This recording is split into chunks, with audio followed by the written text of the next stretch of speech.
Good evening church, फिर से आपका स्वागत करते हैं हमारे शाम की सभा में, यहाँ Greater Grace Fellowship Saint Cruz church की कलीसिया में। और फिर से एक बार धन्यवाद देना चाहते हैं प्रभु यीशु को कि इस समय में हमारी सारी ज़रूरतों को पूरा करता है। और वो जानता है, हम पूछने से पहले भी वो जानता है कि हमें क्या, हमारी ज़रूरतों को जानता है। धन्यवाद देते हैं प्रभु यीशु। आई कलीसिया प्रार्थना करें। प्रभु यीशु धन्यवाद देते हैं इस समय के लिए, इस कलीसिया के लिए, हमारे पास्टर के लिए, हमारे चर्च मेंबर्स के लिए, जो सब प्रभु आपके द्वार में, आपके घर में, आपकी कलीसिया में है। प्रभु यीशु आज के समय सभा और वचन को आशीष देना प्रभु, और हमें पवित्र आत्मा के द्वारा लीड कीजिए प्रभु। प्रभु यीशु के नाम से मांगते हैं, आमीन।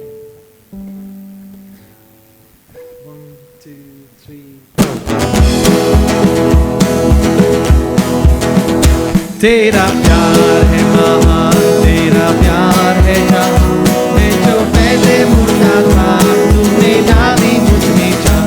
तेरा प्यार है महान, तेरा प्यार है जान, मैं जो पहले मुर्दा था तूने डाली मुझ में जान। क्यों ना बोलूं फिर मैं तेरी जय जयकार, जय जयकार। क्यों ना बोलूं फिर मैं तेरी जय जयकार, जय जयकार, जय जयकार, जय जयकार। तूने मेरे लिए क्या कुछ ना किया, जय जयकार, जय जयकार। तूने मेरे लिए क्या कुछ ना किया। मेरी सूरत बिगड़ी थी, मेरा दिल ये था खाली, तूने सींचा लहू से ताकि आई हरियाली। मेरी सूरत बिगड़ी थी, मेरा दिल ये था खाली, तूने सींचा लहू से ताकि आई हरियाली। क्यों ना बोलूं फिर मैं तेरी जय जयकार, क्यों ना बोलूं फिर मैं तेरी जय जयकार, जय जयकार, जय जयकार। तूने मेरे लिए क्या कुछ ना किया, जय जयकार, जय जयकार। तूने मेरे लिए क्या कुछ ना किया। अपनी रूह से मुझे अपनी शांति मुझे दी, ताकि तुम्हें मिली तेरी शक्ति। मेरी सूरत दिया अपना शक्ति होती है, ताकि तुम्हें गवाही तेरे जीवन होती है। क्यों ना बोलूं फिर मैं तेरी जय जयकार, क्यों ना बोलूं फिर मैं तेरी जय जयकार, जय जयकार, जय जयकार। तूने मेरे लिए क्या कुछ ना किया, जय जयकार, जय जयकार। तूने मेरे लिए क्या कुछ ना किया, जय जयकार, जय जयकार, जय जयकार। तूने मेरे लिए क्या कुछ ना किया, जय जयकार, जय जयकार। तूने मेरे लिए क्या कुछ ना किया। हाँ प्रभु, तूने अपना एकलौता पुत्र दिया, ताकि जो कोई भी उस पर विश्वास करे उसका नाश न हो, पर वो अनंत काल का जीवन पाए। धन्यवाद।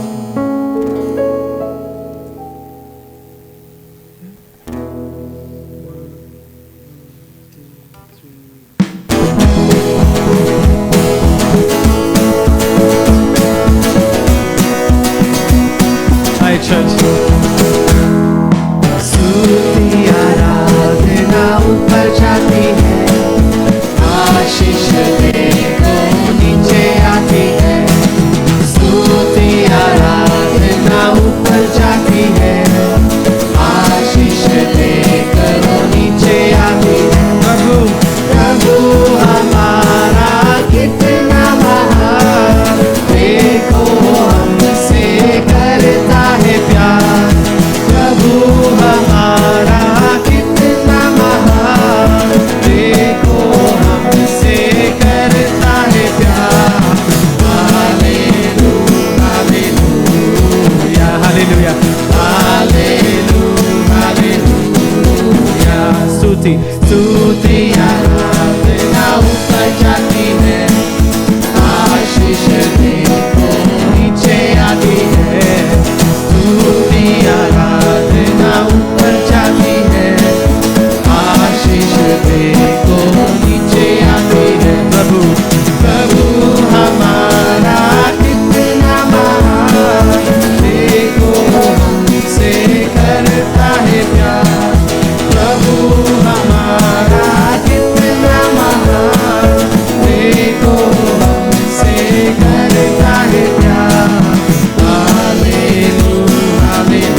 थैंक यू लॉर्ड जीसस, धन्यवाद प्रभु यीशु। योग्य केवल तू, योग्य केवल तू, योग्य केवल तू ही प्रभु, मेरे प्रभु यीशु। योग्य केवल तू, योग्य केवल तू, योग्य केवल तू ही प्रभु, मेरे प्रभु यीशु।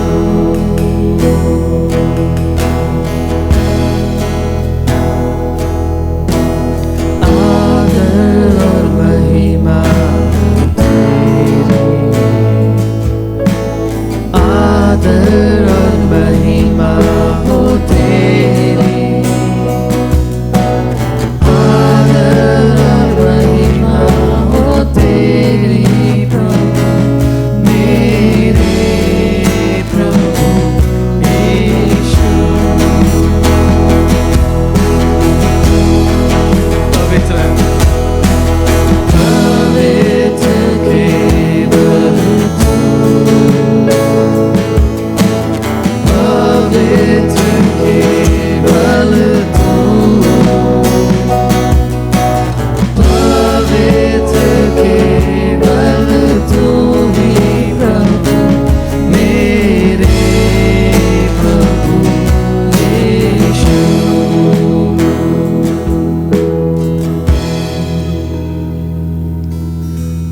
योग्य केवल तू, योग्य केवल तू,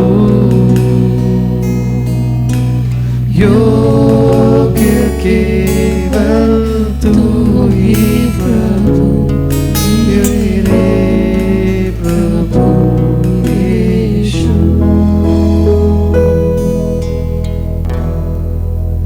प्रभु मेरा जीवन तूने कितने आशीषों से भरा, इसलिए मैं कहता हूँ प्रभु से प्यार है मुझे, इसलिए मैं कहता हूँ प्रभु से प्यार।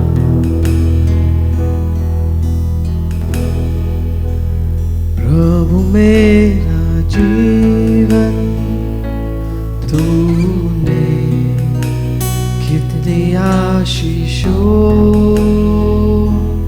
से भरा, इसलिए मैं कहता हूँ प्रभु से प्यार है मुझे, और ऊंचा ऊंचा तेरा नाम है।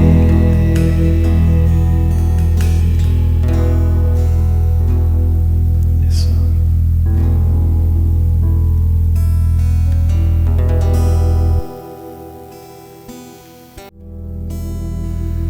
तेरी आराधना करूं, तेरी आराधना करूं, पाप क्षमा कर जीवन दे, दया की याचना करूं, तेरी आराधना करूं। तू ही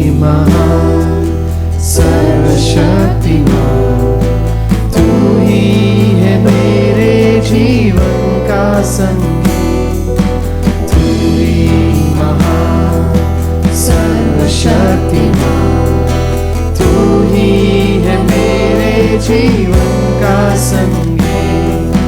हृदय के तार छेड़े चमका, हृदय के तार छेड़े चमका, तेरी आराधना है मधुर गीत, तेरी आराधना है मधुर गीत।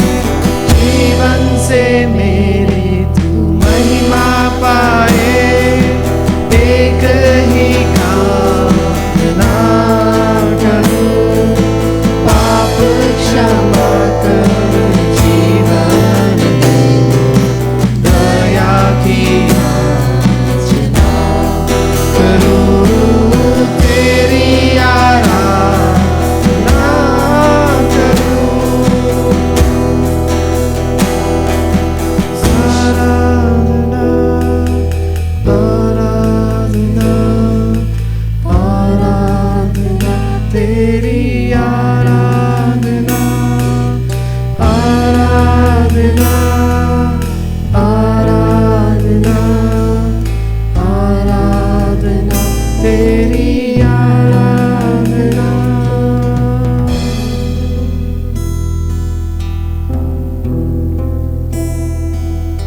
तेरी आराधना करूं, तेरी आराधना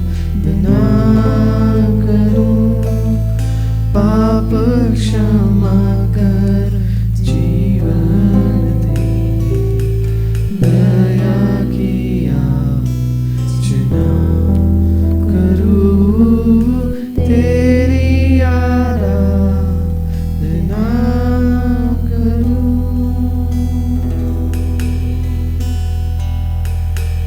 हाँ प्रभु परमेश्वर, आगे का समय आपके हाथ में सौंपते हैं प्रभु यीशु। जो वचन हम सुनने वाले हैं प्रभु यीशु, वो वचन हर एक शब्द प्रभु हमारे हृदय में रहे और हमें सिखाए प्रभु कि हमें कैसे जिए और कैसे आप पर निर्भर रहे प्रभु, ना हमारे आप के बल पर प्रभु यीशु आपके पवित्र आत्मा पर, आपके वचन पर निर्भर रहे। हर एक शब्द प्रभु जो आप कहने वाले हैं, हर एक के जीवन में प्रभु कार्य करें, ऐसे हम प्रार्थना करते हैं प्रभु यीशु के नाम से मांगते हैं, आमीन।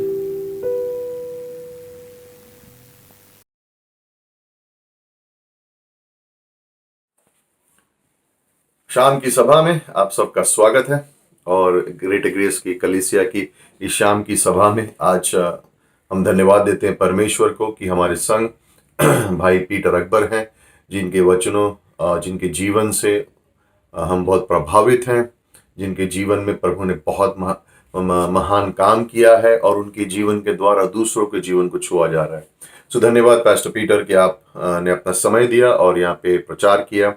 ग्रेट ग्रेस की हिंदी कलीसिया में कई सारे लोग, सब लोग उत्तेजित होते हैं आपकी आवाज़ को सुनने के लिए, तो इसलिए धन्यवाद। और उम्मीद करता हूँ कि सभी लोगों को ये संदेश पसंद आएगा और 100% आएगा। धन्यवाद अनुग्रह, परमेश्वर के अनुग्रह को। और इस वचन को मैं पढ़ रहा था पहला थेसलोनियों के 5:18 में कि हर परिस्थिति में परमेश्वर को धन्यवाद दो क्योंकि ये परमेश्वर की इच्छा है तुम्हारे लिए। और हम सोच सकते हैं कि ये इस समय में धन्यवाद, प्रभु कह रहा हाँ इस समय में धन्यवाद देना क्योंकि ये परमेश्वर की इच्छा, ये मेरी इच्छा नहीं है, ये परमेश्वर की इच्छा है आपके लिए और मेरे लिए। हर परिस्थिति में परमेश्वर को धन्यवाद दो। और थोड़ी देर में इस अनाउंसमेंट्स के बाद हम सुनेंगे फोरम की गवाही, वो अपनी गवाही शेयर करेंगी। फिर भाई जगदीश ऑफरिंग है और फिर पास्टर पीटर अकबर का संदेश है। तो आज शाम बहुत उत्तेजित हैं, उत्साहित हैं और अगले सप्ताह में भी हमारी क्लासेस जारी रहेंगी। और एक और चीज़ मैं कहना चाह रहा हूँ कि आने वाले सोमवार से हर हफ्ते, हर रोज़, रविवार को छोड़ के हर रोज़ सुबह आपके लिए एक डिवोशन भेजा जाएगा हिंदी में, जिसको आप सुन सकते हैं, प्रोत्साहित हो सकते हैं। और हम ये योजना भी बना रहे हैं कि सप्ताह में एक बार जूम पर हम सब मिल सकें और हिंदी में जो भी हमने सीखा है, जो भी सवाल जवाब का समय है, 1 घंटे के लिए रख सकते हैं। तो समय और दिन अभी फिक्स नहीं हुआ है, उसको एक बार फिक्स हो जाएगा तो आपको बता देंगे। और अगर आपके पास कोई सुझाव है तो हमें ज़रूर बताइएगा, और उसी समय में हम ये कोशिश करना चाह रहे हैं कि सब लोग आ सके, जितने से जितने ज़्यादा आ सके, हमारे संग संगति कर सके, वो अद्भुत होगा। और हिंदी में ये सभा होगी, सभा तो नहीं बोल सकता हूँ, लेकिन रैप सेशन जैसे होगा, सवाल जवाब का समय होगा, गवाहियों का समय होगा, और एक दूसरे को हम प्रोत्साहित करें, और ये समय परमेश्वर ने हमें दिया है, क्यों नहीं इसका इस्तेमाल करें और एक दूसरे के लिए एक संग बन के खड़े रहें। सो क्लासेस जिस तरह से हैं मंगलवार को और शुक्रवार को वो तो चलती रहेंगी, बुधवार को गुरुवार को समय होगा प्रार्थना का, लेकिन हर रोज सुबह अब आपके लिए एक डिवोशन होगा, है ना। एक सोच होगी, भाई समीर हैं, भाई जगदीश हैं और मैं, हम तीनों मिलेंगे और अलग अलग दिनों पे अलग अलग हम डिवोशन भेजेंगे, और उम्मीद करते हैं कि आप इससे प्रोत्साहित होंगे।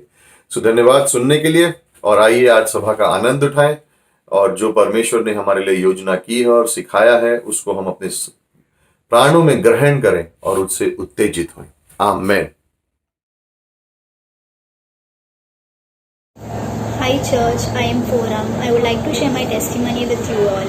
धन्यवाद यीशु को, हर एक कार्य के लिए मैं धन्यवाद देती हूँ। यीशु ने मेरे भरोसे से मेरे परिवार के जीवन में, मेरे दोस्तों के जीवन में कार्य किया, उसके लिए मैं धन्यवाद देती हूँ। हर पल हर वक्त यीशु ने मेरे पापा को बचाया है। यीशु ने मेरे पापा के जीवन में कार्य किया है। मेरे पापा बहुत बीमार हो चुके थे और वो कोविड का स्टार्ट था, तो हम बहुत डर चुके थे कि डॉक्टर के पास लेकर जाने के बाद अगर पॉजिटिव हो गए पापा तो पापा को लेकर चले जाएंगे। हमारे पास कोई हेल्प नहीं थी, ना ही हमारी कोई फैमिली मेम्बर हमें हेल्प करने के लिए रेडी थी, और ना ही ऐसे टाइम में कोई आ भी सकता था हमें हेल्प करने के लिए। हम लोग हेल्पलेस थे, कोई था भी नहीं आने के लिए या हमारा डैड का हाल चाल पूछने के लिए। बस एक ही व्यक्ति हमारे साथ था, वो था यीशु। हम रोते हुए गए, हमने रोते हुए इससे मांगा। मैंने बोला था यीशु को कि मुझे कुछ नहीं चाहिए, कुछ भी नहीं, बस तो मेरे पापा को ठीक कर दे, चंगाई दे, मेरे पापा के जीवन में कार्य कर। उसने मेरी प्रार्थनाएं सुने, उसने मेरा रोना देखा, मेरी मम्मी का रोना देखा, और उसने थोड़े दिनों बाद मेरे पापा के जीवन में यीशु ने कार्य किया। और हमें थोड़े दिनों बाद पास्टर अतुल से कांटेक्ट मिला। पास्टर अतुल ने भी मेरे पापा के लिए प्रार्थना की, और उन्होंने हमें इतना एनकरेज किया कि आप जाओ, रिपोर्ट्स निकालो, जो भी होगा यीशु देखेगा। और हमें बहुत हौसला मिला, इसलिए मैं पास्टर अतुल को भी धन्यवाद देती हूँ मेरे पापा के लिए प्रार्थना करने के लिए। फिर हमने मेरे पापा का रिपोर्ट्स निकाला, और बहुत it was like a miracle for us. यीशु ने वो रिपोर्ट्स ही पूरी बदल दी थी। जब रिपोर्ट्स आया तब हमें पता चला कि पापा को 7 डेज़ का वायरल फीवर हुआ था। तो ये चंगाई मेरे पापा के जीवन में हुई है। मेरे पापा यीशु के नाम से चंगाई पाए, उसके लिए मैं यीशु को धन्यवाद देती हूँ। ऐसा ही एक कार्य मेरे दोस्त के जीवन में हुआ है। मेरे दोस्त की फैमिली बहुत परेशानी में थी। परेशानी ऐसी थी कि उसके डैड को जॉब छोड़नी पड़ी कोविड के वजह से, फाइनेंशियली भी बहुत प्रॉब्लम हुआ, और उसकी मम्मी बीमार होने के कारण पैरालाइज हो चुकी, 1 साइड ऑफ द बॉडी उनका पैरालाइज हो चुका था। यही प्रॉब्लम की वजह से मेरे फ्रेंड को भी उसकी पढ़ाई छोड़नी पड़ी, और वो भी जॉब के सर्च में था। जब उसने मुझे उसकी सारी बातें शेयर की, तब मैंने सोचा कि मैं यीशु से इसकी फैमिली के लिए प्रार्थना करूँगी और मैं बात करूँगी यीशु से। मैंने उसकी फैमिली को हर पल मेरे प्रार्थना में रखा। मैंने बहुत प्रे किया, और फ्यू मंथ्स बाद मैंने जब मेरे फ्रेंड को पूछा कि अब तेरी मम्मी कैसी है, तो उसने मुझे बताया कि my mom is all good, और उसका ऐसा थम्स अप था।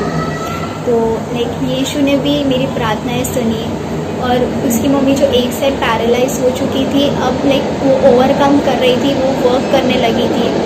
वो हम जब सच्चे दिल से मांगते ना तो वो हमें देता है, और वो क्यों नहीं देगा, वो हमारी एक भी बात अननोटिस नहीं करता, कभी नहीं। तो मैं धन्यवाद देती हूँ यीशु को।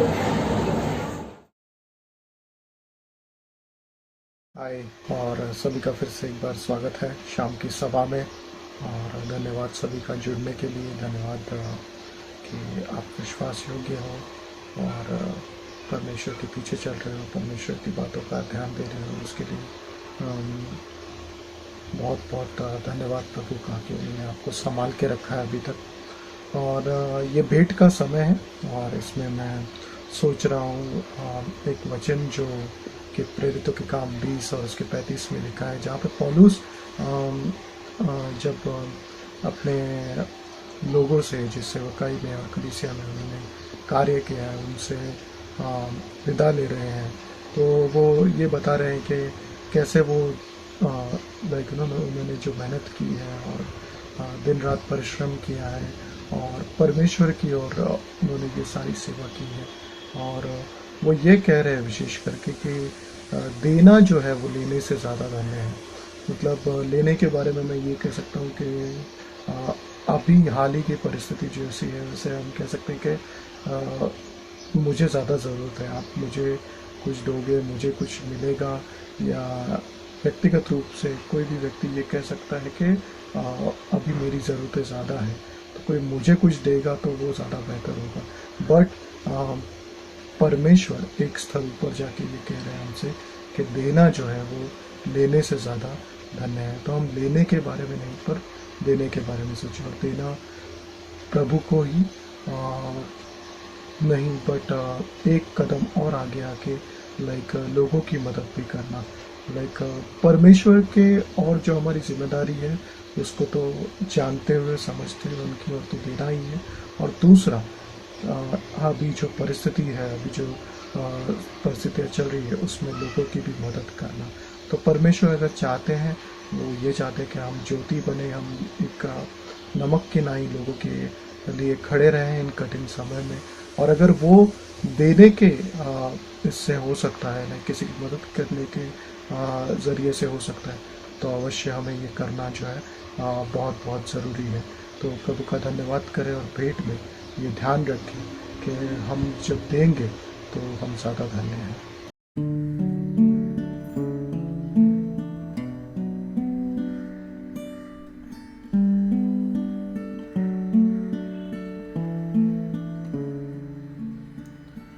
तेरी भलाई मुझे दिखा, तेरी अच्छाई मुझ पर जता, जो दुख तूने है दिए, जो क्लेश हमने है सहा, उतने ही वर्ष हमें आनंद है प्रभु, तू भला है, भलाई करना जानता है प्रभु, तू भला है, भलाई करना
आइए हम वचन के लिए प्रार्थना करते हैं और हम प्रार्थना करेंगे कि परमेश्वर हमें इस वचन के ज़रिए हम हर एक से बातें करें। प्यारे पिता परमेश्वर, इस वक्त हम तेरे पास आते हैं और उम्मीद करते हैं परमेश्वर की वचन के ज़रिए तू हमारे दिलों से बातें कर।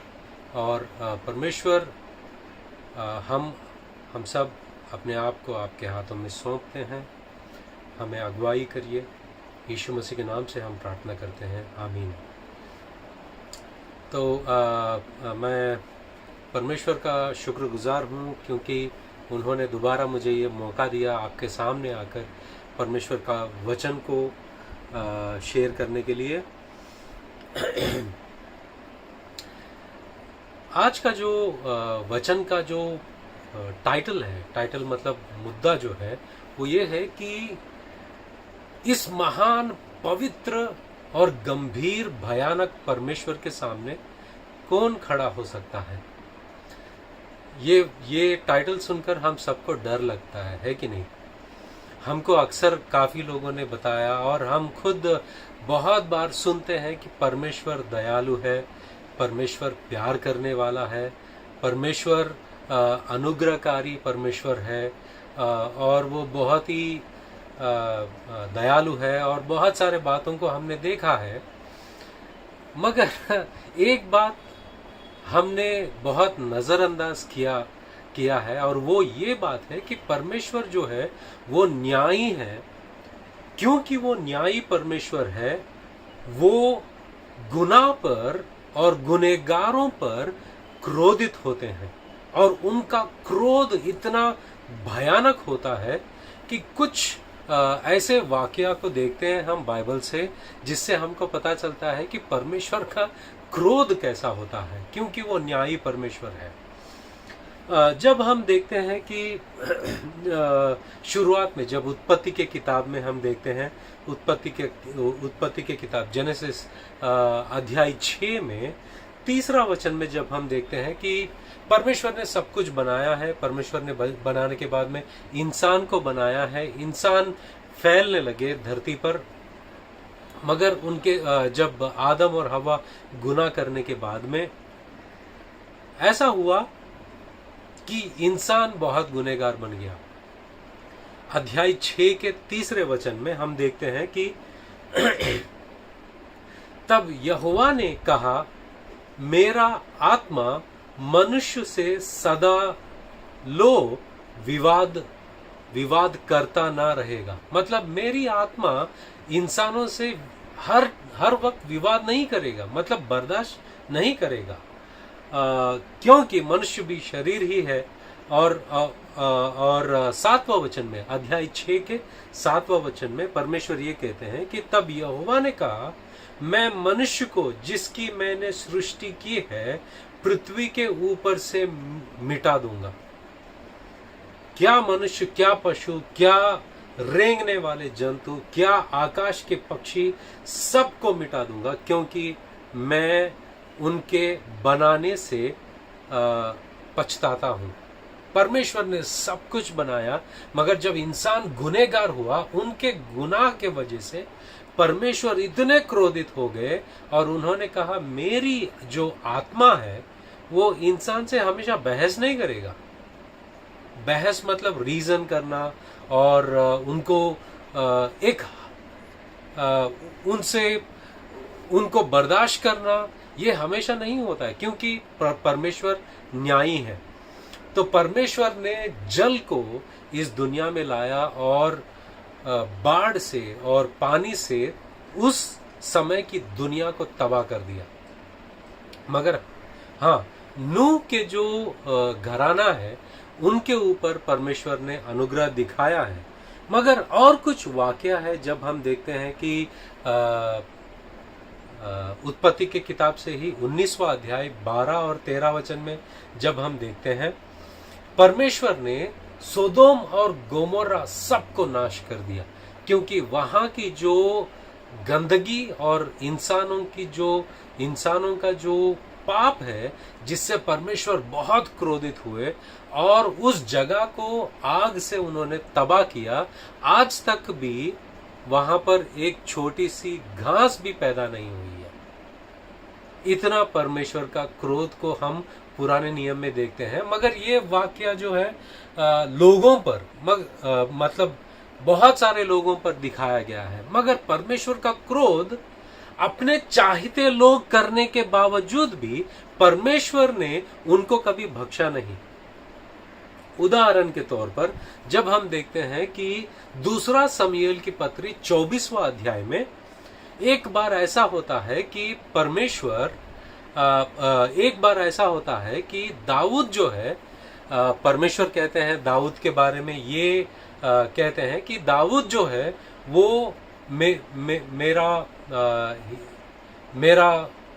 मेरे हृदय में जो होता है उसके अनुसार चलने वाले हैं। दाऊद जो है और परमेश्वर के हृदय के अनुसार चलने वाले और परमेश्वर के मन में जो कुछ भी है वो पूरा करते हैं। ऐसा साक्षी या ऐसा गवाही पाने के बावजूद भी परमेश्वर उनको भी कभी बख्शा नहीं। कैसे?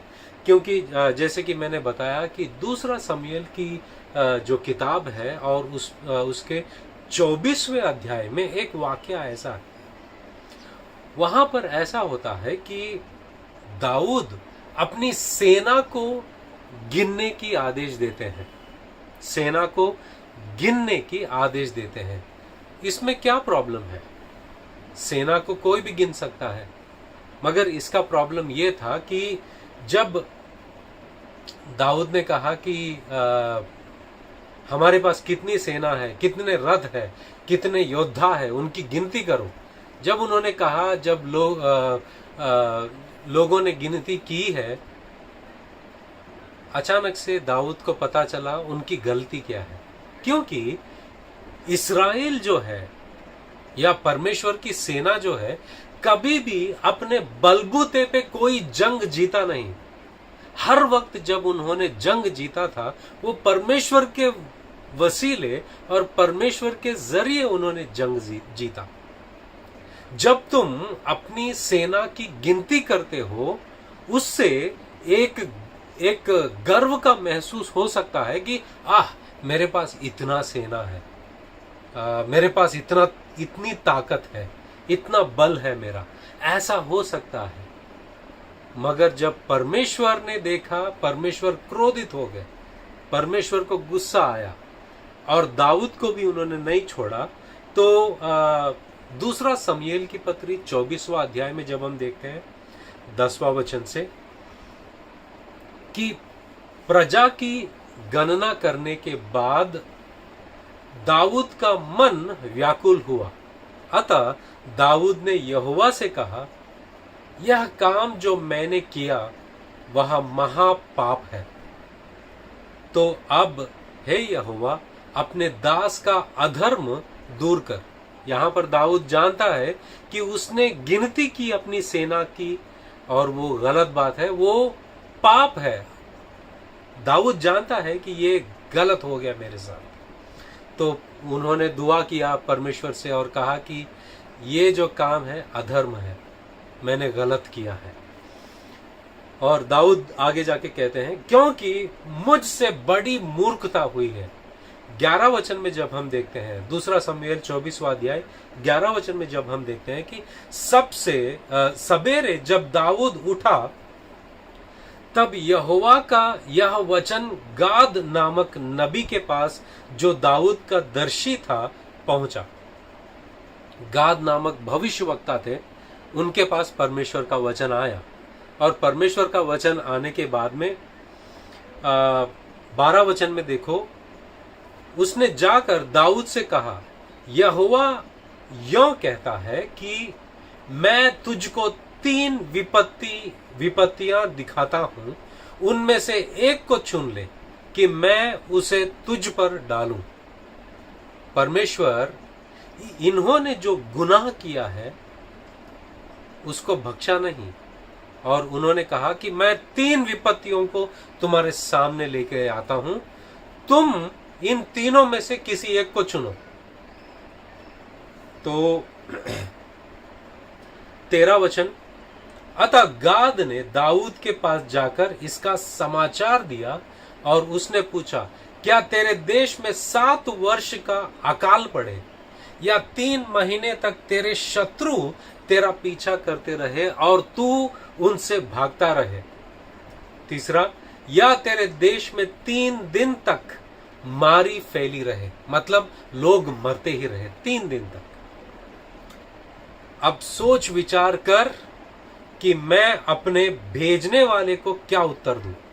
14 वचन में दाऊद कहते हैं, दाऊद ने गाद से कहा, मैं बड़े संकट में हूं, हम यहोवा के हाथ में पड़े, क्योंकि उसकी दया बड़ी है, परंतु मनुष्य के हाथ में मैं ना पड़ूंगा। और उसने चुना, मैं यहोवा के हाथ में पड़ूंगा। तो 3 दिन तक लोगों की मृत्यु होती रहे और एक स्वर्गदूत लोगों को मार रहा था। यहां पर ये बातें हम क्यों देख रहे हैं? हम सिर्फ इस मुद्दे पर ध्यान दे रहे हैं कि परमेश्वर कितना भयानक है और उनका क्रोध गुनाह और गुनहगार को कभी बख्शता नहीं। ये वाकया होने के बाद में जब हम लोग और एक वाकया को देखते हैं, 2 शमूएल की किताब अध्याय 6 और 9 वचन में जब हम देखते हैं,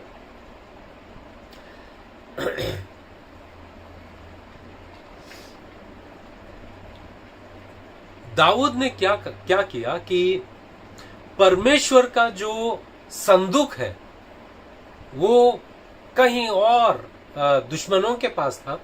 उस संदूक को लेके आने के लिए दाऊद ने बहुत बड़ी सेना को लिए, बहुत लोगों को लिए, ताकतवर योद्धाओं को लिए और वहां पर गए। परमेश्वर के संदूक को वो लेके आ रहे थे। 2 शमूएल की पत्री अध्याय 6 9 वचन में जब हम देखते हैं, जब वे नाकोन के खालिहान तक आए, तब उज्जा ने इन्होंने गए, दाऊद अपनी सेना को लेकर वहां पर गए, परमेश्वर के संदूक को लिया।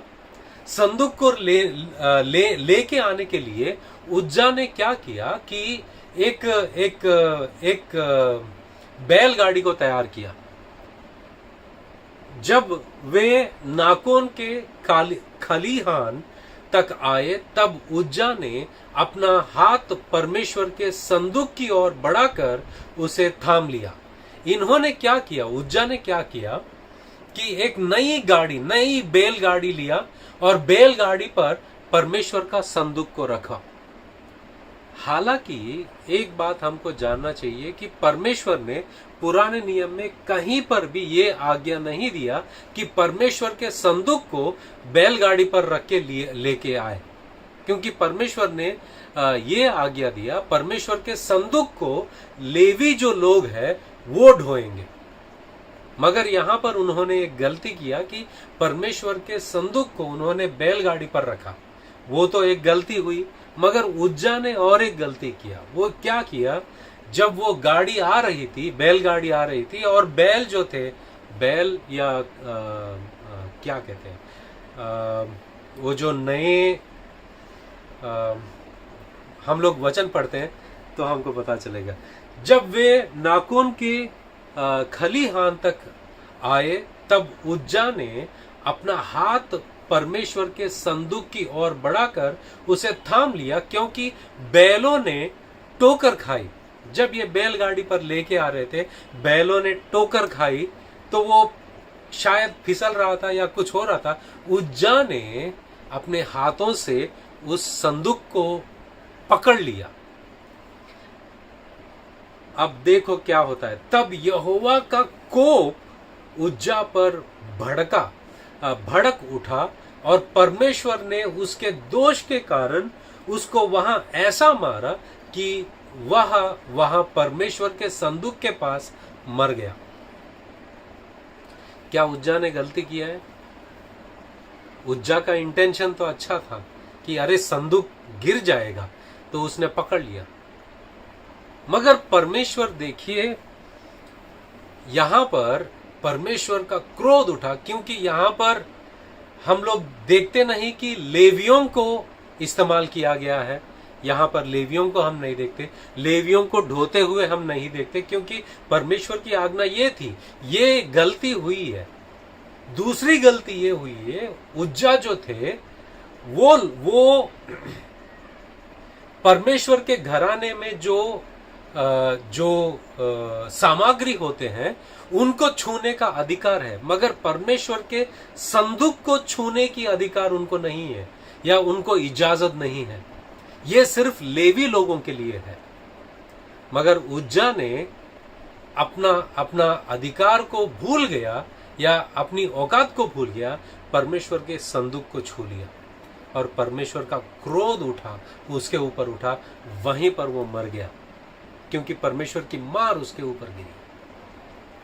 8वां वचन में जब देखते हैं, तब दाऊद अप्रसन्न हुआ, इसलिए कि यहोवा उज्जा पर टूट पड़ा था, और उसने उस स्थान का नाम पेरेसुजा अर्थात रखा। यह नाम आज के दिन तक विद्यमान है। और उस दिन दाऊद यहोवा से डर कर कहने लगा, यहोवा का संदूक मेरे यहाँ कैसे आए। अब दाऊद बहुत ही एक्साइटेड था कि परमेश्वर का संदूक जो है मेरे पास आ रहा है, परमेश्वर का संदूक मेरे पास आ रहा है, और वो बहुत प्रसन्न था। मगर जब उज्जा के ऊपर परमेश्वर का क्रोध देखा और वो वहीं पर मर गया, तो दाऊद ने कहा, यहोवा का संदूक मेरे यहां कैसे आए। डर गया। और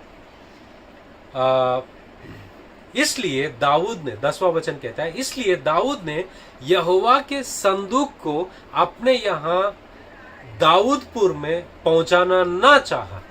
वो डर गया और कहा कि नहीं, संदूक को मैं नहीं ले सकता, क्योंकि उसके अंदर डर हो गया, डर आ गया परमेश्वर का।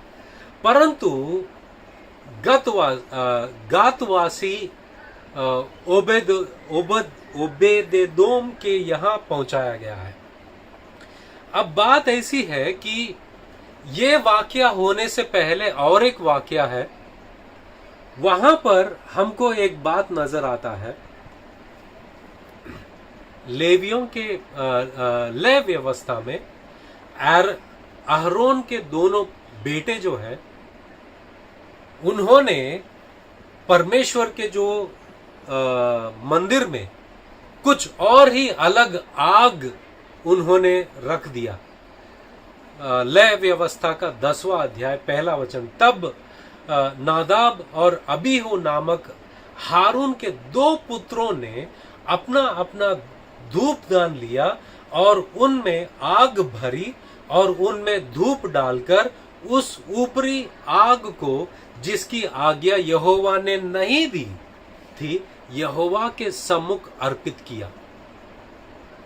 तब यहोवा के सम्मुख से आग निकली और उन दोनों को भस्म कर दिया।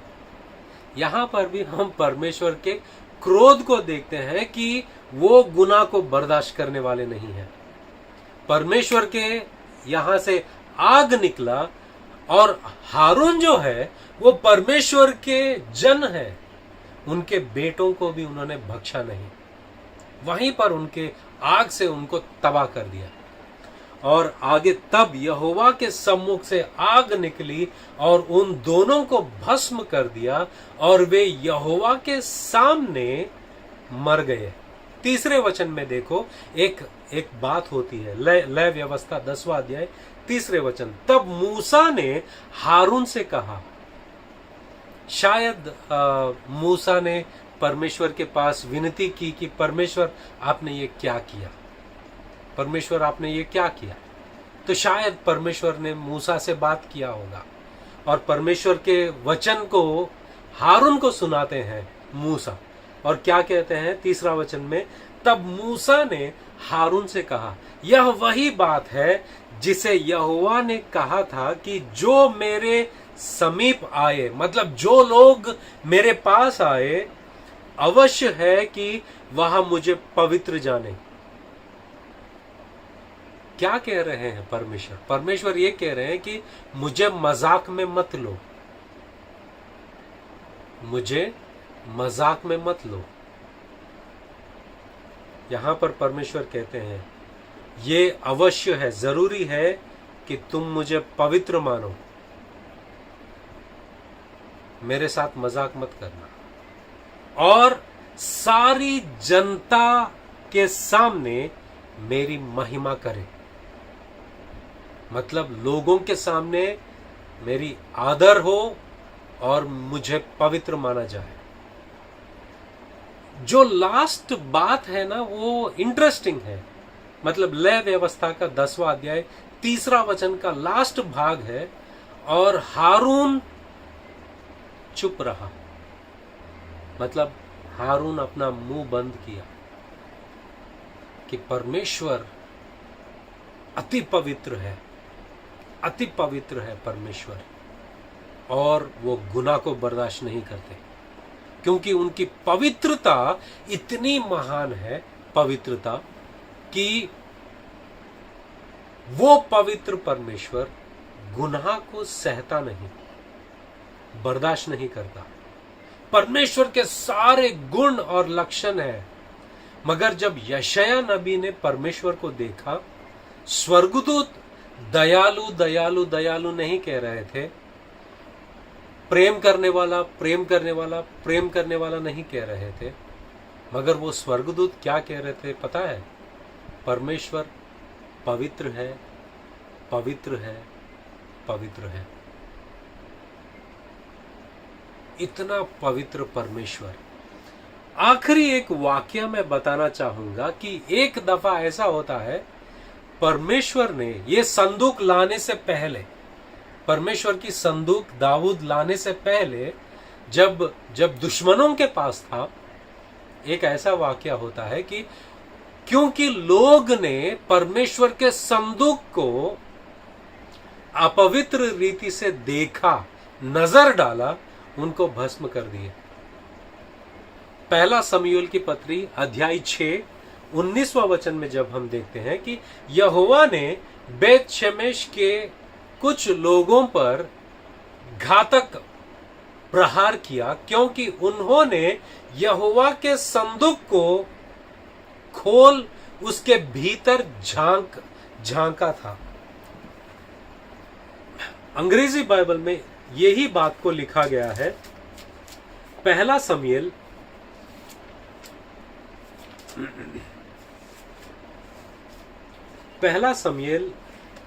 अध्याय 6 और वचन 19वां वचन में लिखा है, and he struck some of the men of Bethshemesh because they looked upon the ark of the Lord. He struck 70 men of them, and people mourned because the Lord had struck the people with a great blow. यहां पर वचन लिखा है कि संदूक के अंदर नहीं, सिर्फ संदूक को देखा उन्होंने। और किस नजरिए से देखा कि उनके नजर में इररेवरेंस था। इररेवरेंस मतलब अमर्यादा, अमर्यादा की रीति से उन्होंने देखा, परमेश्वर ने उनको भस्म किया। सिर्फ देखा उन्होंने, उनके देखने के वजह से उनको भस्म कर दिया, उनको मार डाला। परमेश्वर क्रोधित है। तब एक ऐसा वाक्य होता है, पहला शमूएल अध्याय 6 19वां वचन, यावे ने, मैं सरल हिंदी बाइबल से पढ़ रहा हूं, यावे ने बेतशेमेश के कुछ लोगों पर घातक प्रहार किया, क्योंकि उन्होंने यहोवा के संदूक को खोल उसके भीतर झांका था। 70 व्यक्ति इस प्रहार में मारे गए। एक्चुअली फुटनोट्स पे, ईएसवी के फुटनोट पे, ईएसवी बाइबल के फुटनोट पे ऐसा लिखा है, पहला शमूएल अध्याय 6 19वां वचन, Hebrew of the people 70 men, 50,000 men, 50,000 लोग। एक दिन में 50,000 लोग मर गए। और वहां के लोग का प्रत्युत्तर कैसा था? यहोवा ने बेतशेमेश के कुछ लोगों पर घातक प्रहार किया क्योंकि उन्होंने याहवे के संदूक को खोल उसकी भीतर झांका था। 70 व्यक्ति इस प्रहार में मारे गए। 70 व्यक्ति। यहाँ पर संख्या को लेकर थोड़ा सा कठिन है, क्योंकि कुछ प्राचीन पत्रियों में यहाँ पर 50,000 लिखा गया है। और आगे वचन कहता है, यहोवा द्वारा इस कठोर दंड के लिए जाने के कारण लोगों में रोना पीटना छा गया। 20वां वचन देखो, बेतशेमेश नगर के निवासी विचार करते रह गए। क्या विचार कर रहे थे ये लोग? याहवे पवित्र परमेश्वर की उपस्थिति में खड़े रहने की क्षमता किस में हो सकती है? इस महान पवित्र भयानक परमेश्वर के सामने कौन खड़ा हो सकता है? किसके अंदर वो क्षमता है कि ये महान पवित्र परमेश्वर के सामने खड़ा हो सकता है? क्योंकि ये किसी को बख्शते नहीं, क्योंकि ये पवित्र परमेश्वर है। तब अब यहां संदूक वहां से किसके यहां रखा जाएगा? चलो संदूक तो यहां से भेज देंगे, मगर कौन इस संदूक को रख सकता है? इस संदूक को कौन रखेगा? क्योंकि थोड़ी भी गलती हो गई वो नाश हो जाएंगे। और यहां से संदूक लेके जाके क्या हुआ? उज्जा की मौत हो गई है। अब यही प्रश्न है मैं पूछना चाहता हूं कि इस पवित्र महान भयंकर यहोवा के सामने कौन खड़ा हो सकता है? क्या तुम खड़े हो सकते हो? क्या मैं खड़ा हो सकता हूं? अगर उस महान दिन आएगा जिस दिन सबका न्याय होगा, क्या तुम खड़े हो सकते हो परमेश्वर के सामने? क्या तुम खड़े हो सकते हो इस भयंकर परमेश्वर के सामने? क्या हम खड़े हो सकते हैं? पता नहीं आपका जवाब क्या होगा। मेरा जवाब तो यह है कि मैं नहीं खड़ा हो सकता, क्योंकि मेरे अंदर कोई क्षमता नहीं है, मेरे अंदर कोई योग्यता नहीं है। मैं इसका काबिल नहीं हूं और इसका लायक नहीं हूं कि परमेश्वर के सामने खड़ा हो सकता हूं। अगर मैं वचन यहीं पर रोक दिया ना, तो सुसमाचार संपूर्ण नहीं होगा, क्योंकि समाचार आगे है। और वो ये है कि रोमा की पत्री अध्याय 6 पहला और दूसरा वचन को देखे। मैं पहला सरल हिंदी बाइबल से पढ़ता हूं, इसलिए पहला और दूसरा वचन अध्याय 6 रोमा की पत्री अध्याय 6 पहला और दूसरा वचन। इसलिए जब हम अपने विश्वास के द्वारा धर्मी घोषित किए जा चुके हैं, परमेश्वर से हमारा मेल मिलाप हमारे प्रभु मसीह यीशु के द्वारा हो चुका है। मेल मिलाप हो गया, मतलब समझौता हो गया है। किनके बीच में? हमारे और इस महान भयंकर और पवित्र परमेश्वर के बीच में मेल मिलाप हो गया है, समझौता हो गया है। किसके जरिए? हमारे प्रभु यीशु मसीह के जरिए। हमारे प्रभु यीशु मसीह के जरिए हमारा मेल मिलाप हुआ। ये सुसमाचार है हमारे कानों के लिए कि परमेश्वर का क्रोध हम पर प्रकट नहीं होने वाला है। ये सुसमाचार है हमारे लिए कि हम भस्म नहीं होएंगे, हमारे ऊपर आग नहीं बरसने वाला है। ये मेरे लिए सुसमाचार है कि मैं परमेश्वर के सामने भस्म नहीं हो जाऊंगा। और वचन कहता है कि दूसरा वचन रोमा की पत्री अध्याय 6 दूसरा वचन कहता है, जिसके माध्यम से विश्वास के द्वारा हमारी पहुंच उस अनुग्रह में है जिसमें हम अब स्थिर है। ये वचन को थोड़ा संक्षिप्त में पढ़ना जरूरी है। दूसरा वचन को, पहला और दूसरा वचन को पढ़ना जरूरी है। मैंने सरल हिंदी बाइबल से पढ़ा। बीएसआई ट्रांसलेशन में ये बात है, अतः जब हम विश्वास से धर्मी ठहरे तो अपने प्रभु यीशु मसीह के द्वारा परमेश्वर के साथ मेल रखें, जिसके द्वारा, मतलब यीशु मसीह के द्वारा विश्वास के कारण उस अनुग्रह तक जिसमें हम बने हैं हमारी पहुंच भी हो गई है, और परमेश्वर की महिमा की आशा पर घमंड करें। दूसरा एक ट्रांसलेशन है, दूसरा वचन और एक ट्रांसलेशन में मैं पढ़ता हूं, वहां पर लिखा है, दूसरा ट्रांसलेशन, मसीहा ने हमारे लिए उस अनुग्रह तक पहुंचने के द्वारा, मसीहा ने हमारे लिए उस अनुग्रह तक पहुंचने के द्वारा भी पहुंचने के द्वार भी खोल दिया है। उस अनुग्रह तक पहुंचने का द्वार भी खोला है, जो हमें विश्वास से प्राप्त होता है और जिसमें हम स्थित हैं।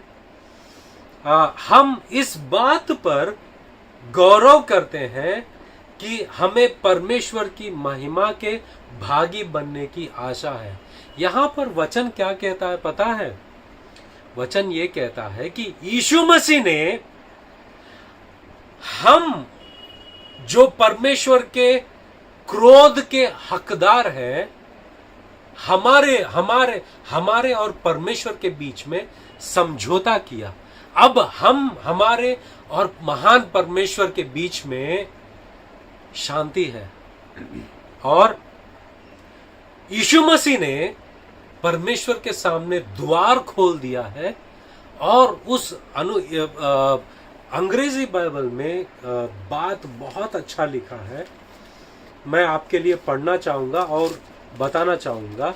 5वां अध्याय, रोमा की पत्री 5वां अध्याय 6 नहीं, 5वां अध्याय, क्षमा चाहता हूं, 5वां अध्याय दूसरा वचन में, through him we have also obtained access by faith into this grace in which we stand and we rejoice in hope of the glory of God. मतलब इस महान भयंकर परमेश्वर के सामने हम खड़े होते हैं, और हम खड़े होने के लायक हमें यीशु मसीह ने बनाया है, क्योंकि यीशु मसीह ने सारा क्रोध, परमेश्वर का जो सारा क्रोध जो गुनाह पर होता है, वो अपने ऊपर लिया है, और उसके वसीले, यीशु मसीह के वसीले हम इस महान और भयंकर परमेश्वर के सामने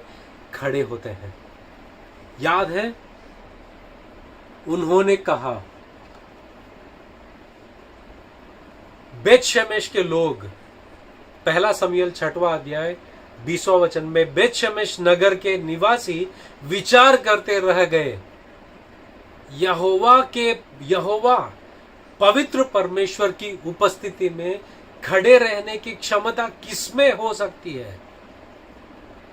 आज वो लोग ये सवाल किए हैं, मगर आज हम लोग कह सकते हैं कि यीशु मसीह के वसीले इस महान भयंकर और पवित्र परमेश्वर के सामने मुझे खड़े होने के लायक मेरे मसीहा यीशु ने बनाया है, वरना मेरे अंदर काबिलियत नहीं है, मेरे अंदर क्षमता नहीं है। और बात वहीं पर नहीं, आगे जाके वचन कहता है, रोमियो की पत्री 5वां अध्याय पहला दूसरा वचन को अभी हमने पढ़ा है, वचन 6 में हम पढ़ते हैं, क्योंकि जब हम निर्बल ही थे, हमारा चिट्टा एक तरफ लिखाया जाता है कि जब हम निर्बल थे, पहला जो है, हम निर्बल ही थे, तो मसीहा ठीक समय पर, जब हम निर्बल थे, वो मसीहा के लिए ठीक समय था।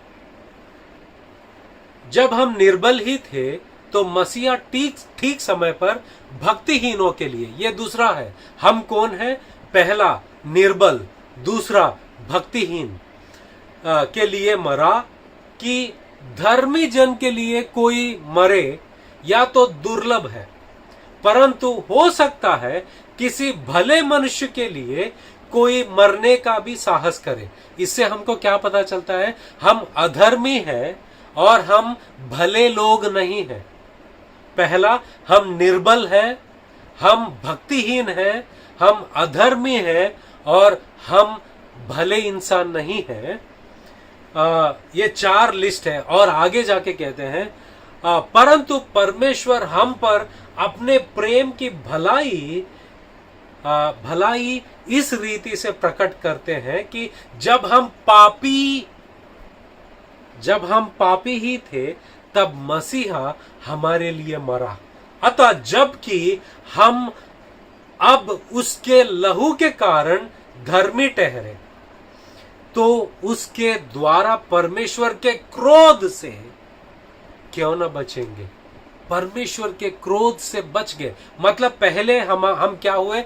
हमारी क्षमा हासिल की गई है, हम धर्मी ठहराए गए। आने वाले जो दिन है, जिस दिन परमेश्वर का क्रोध सारे लोगों पर होने वाला है, उस क्रोध से हम लोग बचने वाले हैं। हम धर्मी ठहराए गए, पास्ट टेंस। फ्यूचर में हम परमेश्वर के क्रोध से बचने वाले हैं, ये फ्यूचर टेंस। आगे जाके वचन कहता है क्योंकि बैरी होने की दशा में, मतलब हम परमेश्वर के दुश्मन थे, हम उस दशा में उसके पुत्र की मृत्यु के द्वारा हमारी मेल परमेश्वर के साथ हुई है। हम परमेश्वर के बैरी है, मतलब दुश्मन है। हम कौन है? निर्बल है, भक्तिहीन है, अधर्मी है, भले इंसान नहीं है, पापी है और परमेश्वर के क्रोध के लायक है, बैरी है, मतलब परमेश्वर के दुश्मन है। ये सब हमारा चिट्टा है। ऐसे इंसान परमेश्वर के सामने खड़े हो सकते हैं? कभी नहीं हो सकते। मगर यीशु मसीह के द्वारा हम धर्मी ठहराए गए, पास्ट टेंस। आने वाले क्रोध से हम बचने वाले हैं। पर अभी प्रेजेंट टेंस जो है वो ये है कि परमेश्वर, प्रेजेंट टेंस को हिंदी में क्या कहते हैं मुझे पता नहीं, माफ कर दीजिए।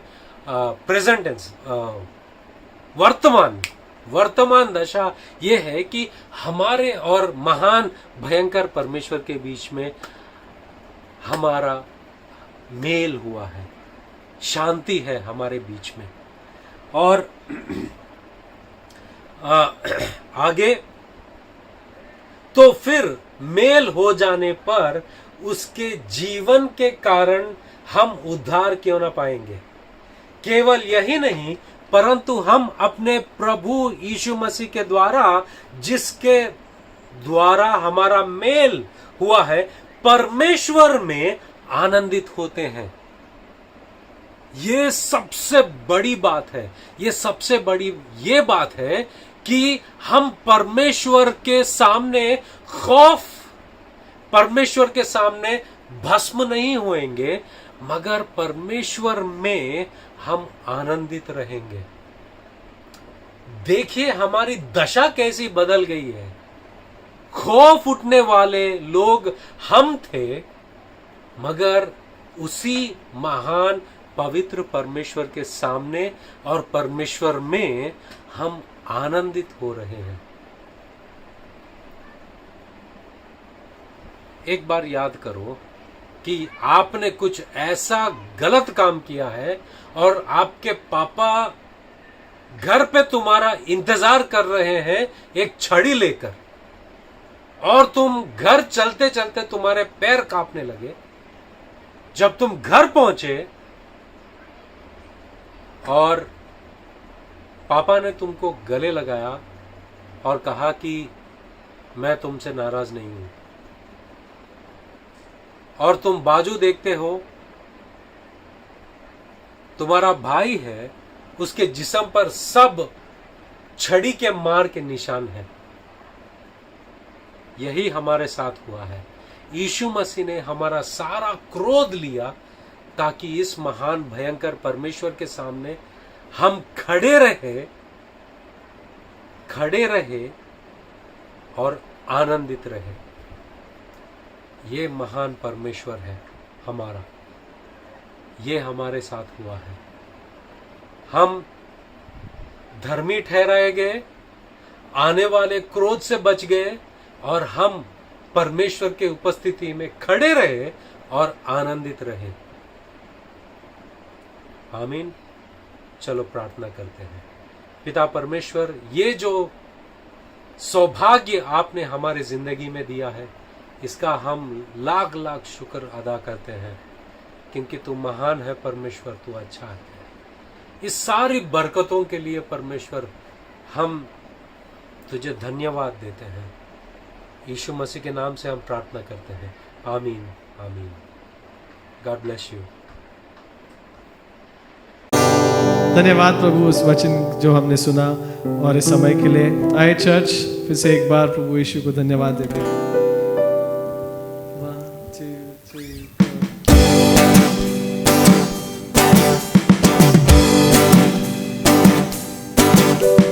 तुम दिल में ऐसे बस गए, जिंदगी भर के लिए राजा बन गए, जीवन में ऐसा काम कर गए, आप मेरे शाप मेरे चलते बन गए। तुम दिल में ऐसे बस गए, जिंदगी भर के लिए राजा बन गए, जीवन में ऐसा काम कर गए, पाप मेरे शाप मेरे चलते बन गए। दिल में जावे, होठों पे आंखों में तू है, दिल में जावे, होठों पे आंखों में तू है। डर करके मैं जो जी रहा था, डर से मुझे यीशु ने खींच निकाला, जंजीरों में जो जकड़ा हुआ था, तोड़कर उनको आजाद ने किया। डर डर के मैं जो जी रहा था, डर से मुझको यीशु ने खींच निकाला, जंजीरों में जो जकड़ा हुआ था, तोड़कर उनको आजाद ने किया। दिल में जावे, होठों पे आंखों में तू है, दिल में जावे, होठों पे आंखों में तू है। दिल में जावे, होठों पे आंखों में तू है, दिल में जावे, होठों पे आंखों में तू है।